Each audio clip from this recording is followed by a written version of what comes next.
tropical southern shore of the Bay of Guanabara is Rio de Janeiro, capital and largest city of Brazil. It is superbly situated on the Atlantic Ocean, dominated by the renowned Sugarloaf Rock at the harbor entrance, perhaps the most famous landmark of any city in the world. The Sugarloaf is one of the finest points from which to view Rio. The summit is reached easily and comfortably by way of an alpine trolley. Small cars, suspended on cables, transport passengers from the ground to the top of the rock in a few minutes, unfolding a continuous panorama of towering mountain peaks which rise more than 3,000 feet above the sea and make the great Latin American city one of the most beautiful in the world.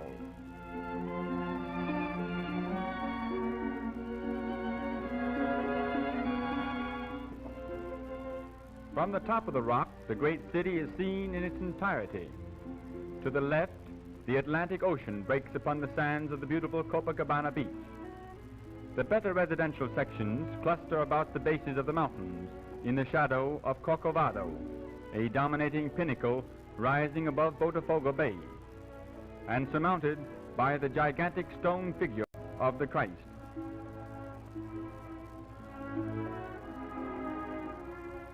The residential area stretches on to the right until it meets the modern downtown section of skyscrapers and public buildings.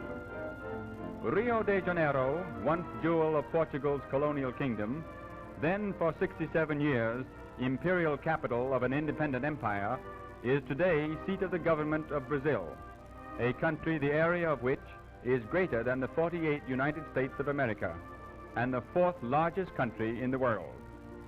Rio is fast developing into one of the greatest of seaports. Its piers and warehouses stretch along a harbor whose 30 square miles can accommodate any ship that floats and make even the world's largest liner appear like a toy boat in a pond. The peninsula upon which was once built the entire city is today the downtown business area. Castle Hill, where the foundation stone of Rio was laid in 1567, rose from the center of this area, but to make room for city improvements, it was leveled. In the distance can be seen the always prominent Sugarloaf Rock. Within the downtown district are parks, which in the tropical climate always present pleasing green appearances. Paris Park, bordering the bay, is the largest.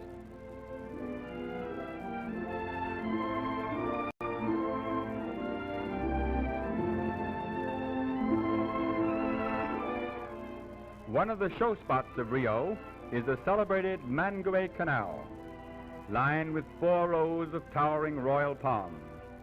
The canal was constructed mainly to drain away tropical rains and lessen the breeding of mosquitoes, and also as a waterway for the transportation of produce. For practical reasons, it was never completed as planned, but is preserved as a beautifying asset of the city. There are numerous other palm-lined avenues in Rio.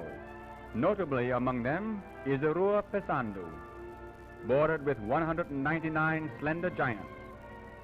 It leads from the Botafogo Bay to the Isabella Palace, a mansion used as a residence for distinguished guests of the government.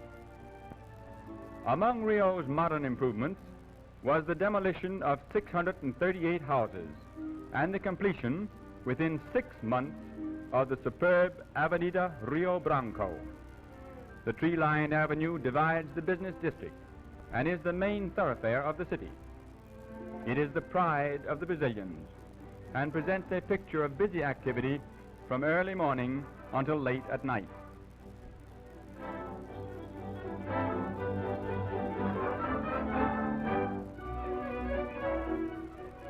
Intersecting the Avenida Rio Branco is the renowned Rua do Ubidor, said to be the most famous street in South America and one of the most noted in the world. It is less than 1/2 mile long and not 10 feet wide from curb to curb, and through it no wheeled vehicles are allowed. It is a shopping street which caters to elegant and expensive taste, and it is claimed no finer articles than from the fashionable shops of the Ubidor can be found anywhere in the world. Through the Avenida Rio Branco, no commercial vehicles, save buses and taxis, are permitted after 4 p.m. The avenue is a favorite promenade of the Brazilians. There is an old law that prohibits one walking in the street without a coat, and though it is not enforced, passengers are forbidden to ride in first-class tram cars without collar and tie, shoes and socks. Persons not properly attired must ride in second-class cars to the rear. Near the end of the Avenida, fronting upon a small park, is the Municipal Theater and Grand Opera House, which was built at a cost of over $5 million. Facing upon the park are also a group of tall buildings, motion picture houses and cafes, an amusement block called Cinelandia. At the end of the square is Monroe Palace, in honor of the 5th President of the United States, James Monroe, whose doctrine so strongly manifested the friendly attitude of the United States toward Brazil and all South American countries. Before it, as in other parts of the city, are black and white mosaic pavements, copies of the sidewalks of Lisbon in Portugal. They are not only pleasing but durable, for the first paving stones came from England over 75 years ago, and many of them are still in use today. The city is lavishly embellished with monuments and statues.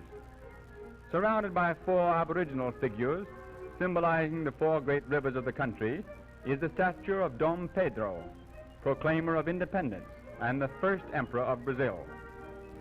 The Avenida Rio Branco ends at the Avenida Beira-Mar, a beautiful waterfront boulevard which follows the curving shore for more than 6 miles, and from it had vista after vista of the familiar Sugarloaf rising beyond the Botafogo Bay. Along the Beira-Mar, which means seacoast in English, there are numerous bathing areas, crowded on pleasant days with Rio de Janeiroans.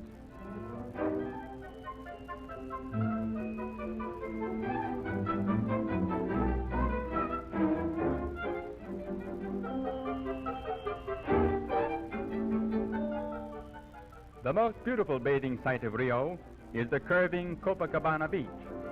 Not many years ago, sand dunes and wilderness.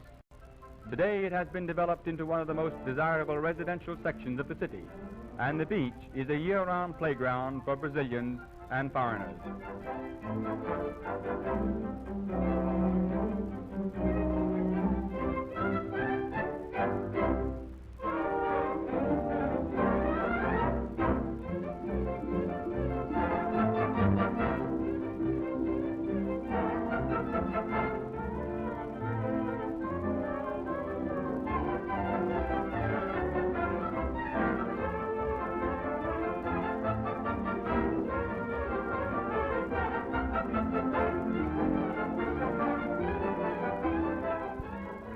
The second of the 2 outstanding landmarks of Rio is the perpendicular rocky peak Corcovado, the Hunchback, which looks down upon the city from a height of 3,312 feet.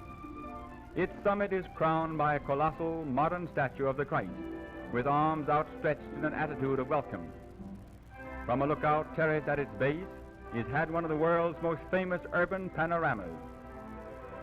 Historians disagree as to who was the discoverer of Rio, but most give the honor to André Gonçalves, who entered the bay on January the 1st, 1502, and believing it to be the mouth of a great river, named the place Rio de Janeiro, River of January.